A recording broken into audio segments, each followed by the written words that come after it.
Koliko Janezov Janš v naši Sloveniji je dovolj in koliko bi bilo dovolj število in koliko preveč?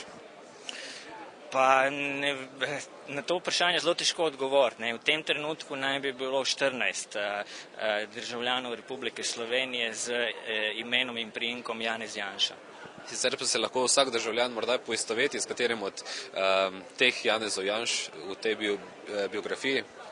Pa, če se tako počuti, vsekakor.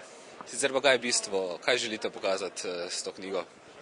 Pa ta knjiga je v bistvu dokument treh življenj, treh sodobnih umetnikov, ampak obenem je tudi to knjiga o času, v katerem pač živimo, se pravi zadnjih 30-40 let, in po eni strani se bere kot napeto čtivo različnih anekdot in doživetij pač treh oseb, po drugi strani pa tudi kot politična zgodovina Slovenije in sveta od 70 let naprej.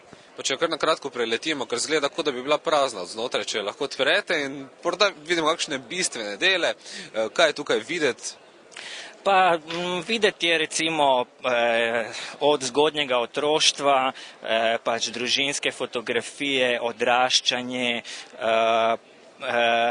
v treh različnih državah so odraščali Janez Janše, prvi koraki, prvi problemi v šolah, problemi v cerkvi, problemi z mamili, problemi z puncami, problemi z introvertiranostjo, problemi z Zvezo komunistov, problemi z disciplino v šoli, prve punce, prva osvobajanja, prva razmišljanja o tem, kakšen je ta svet, prvi izzivalne geste, do seveda začetka poklicnega življenja, se pravi prvih projektov, ki jih spremlja tudi vzpostavitev lastnih družin. Janez Janša dobi otroke, Janez Janša se poroči, Janez Janša začne svojo umetniško kariero, do tega, da Janez Janša končno sreča Janeza Janšo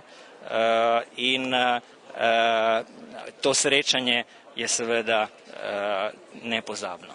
In kje so predvideni konci vseh treh Janez Janš?